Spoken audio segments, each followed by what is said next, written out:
Imagine this. It's your birthday. You're turning 30. Your friends throw you a party. Someone jokes that you're getting old. You laugh because nowadays, 30 isn't old. It's barely adulthood. Many people haven't even bought their first house by 30. Some haven't had children yet. Professional athletes are still competing. Scientists are making career-defining discoveries. People routinely live into their 80s, 90s, sometimes beyond 100.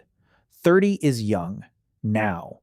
Imagine telling an ancient human you're 30 years old. He would probably look at you the way you'd look at someone who claimed they were 200. Because for most of human history, reaching 30 wasn't normal. It was an achievement. Which raises a fascinating question. How old did ancient humans actually live? You've probably heard the claim. People in the Stone Age only lived to 30. It's repeated everywhere. History books, documentaries, social media, even classrooms. But here's the strange part. It's both true and completely misleading. Because when scientists say the average ancient human lived around 30 years, they aren't saying what most people think they're saying. In fact, the real story is far more surprising. And once you understand it, you'll never look at life expectancy the same way again. Let's go. First, we need to understand what average actually means. Imagine 100 babies are born. 50 of them die before their 5th birthday. The other 50 live to 60. What's the average lifespan? Around 32 years. Does that mean nobody reached 60? Of course not. Half of them did. The average simply collapsed because childhood was unimaginably dangerous. That's exactly what happened throughout most of human history. The biggest threat wasn't growing old. It was surviving long enough to become old. This is one of the most important statistical misunderstandings in history. When archaeologists estimate that prehistoric life expectancy was around 25 to 35 years, they're calculating life expectancy at birth, not maximum lifespan. Those are completely different things. If you survive childhood, your chances improved dramatically. Many hunter-gatherers reached their 50s. Some reached their 60s. A few likely even reached their 70s. Old age existed. It was simply rare, because getting there was extraordinarily difficult. So, what was killing everyone? The answer begins at birth. Today, childbirth is still dangerous, but modern medicine has transformed it. Hospitals, antibiotics, blood transfusions, emergency surgery, neonatal care, vaccines.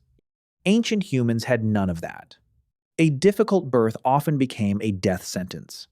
For the baby, sometimes for the mother, sometimes both. Even after surviving birth, the dangers had only begun. Modern parents worry about viruses. Ancient parents worried about everything. Infection, cold, starvation, predators, accidents, parasites, contaminated water. A simple cut could become fatal. A stomach infection lasting a few days could end a life. A fever with no treatment was often the end of the story. Childhood wasn't merely fragile. It was an obstacle course, and evolution responded accordingly. Humans began having children earlier than we often do today. Not because life was shorter, because survival was uncertain. If half your children might never reach adulthood, having more children increased the chances that some would survive. It wasn't optimism, it was mathematics. Now, let's imagine you've beaten the odds. You're 15 years old. You've survived childhood. Congratulations. You've already accomplished something extraordinary. But life doesn't suddenly become safe. Far from it. Every day demands energy. You hunt. Gather food. Carry water. Build shelters. Travel miles across difficult landscapes. A broken leg isn't just painful. It can mean starvation. An infected tooth isn't just inconvenient. It can become fatal.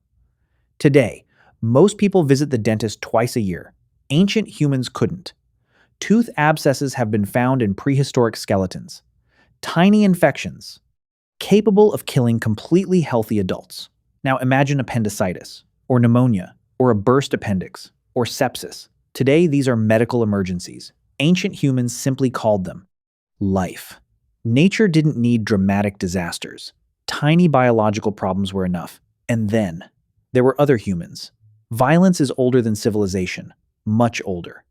Archaeologists have discovered skulls bearing healed fractures, embedded spear points, arrowheads, defensive wounds, entire prehistoric cemeteries filled with individuals who clearly died violently. Not constantly, not every group, but often enough that conflict became another significant risk. Life expectancy isn't shortened only by disease, it's shortened by uncertainty. Every danger adds another roll of the evolutionary dice. Now here's something fascinating. If an ancient human reached 40, they were probably incredibly valuable. Not because they were physically strongest, quite the opposite. They possessed something far rarer: experience. Imagine knowing every migration route, every poisonous berry, every dangerous river crossing, every season, every animal behavior, every medicinal plant discovered over decades. Knowledge wasn't stored in books, it lived inside people. An elder wasn't simply older, they were the community's library. Anthropologists studying modern hunter-gatherer societies consistently find that older adults contribute far more than hunting. They settle disputes, teach children, remember history, predict seasonal changes, preserve culture. One elderly person could carry thousands of observations accumulated across a lifetime. Losing them wasn't simply losing a family member. It meant losing information that might never be recovered. In many ways, old age became humanity's first internet. But here's where everything changes. Around 10,000 years ago, humans invented agriculture. Most people assume life immediately improved. More food, permanent homes, growing villages, the beginning of civilization. And in some ways, it absolutely did. But biologically, the first farmers often became less healthy than the hunter-gatherers before them. Archaeologists noticed something remarkable. Skeletons from early farming communities are often shorter. Bones become thinner. Evidence of nutritional deficiencies increases. Dental cavities suddenly explode. Why? Because diets became narrower. Instead of eating hundreds of different wild foods throughout the year, many communities depended heavily on one or two crops. Grain created surplus, but it also created dependence. Then came cities. Cities changed everything. For the first time, thousands of people lived together. Animals lived nearby. Waste accumulated. Diseases spread rapidly. Something impossible in tiny hunter-gatherer bands suddenly became common: epidemics. One infected person could become hundreds. Hundreds could become thousands. Ironically, civilization increased knowledge, while also creating entirely new ways to die. Then, slowly, almost invisibly, human life began changing again. Better sanitation, cleaner water, improved nutrition, vaccination, modern medicine, antibiotics. Each innovation added only a few years, then a few more, then another decade. Life expectancy didn't suddenly double. It climbed, generation after generation, until something astonishing happened. For the first time in human history, reaching old age became normal.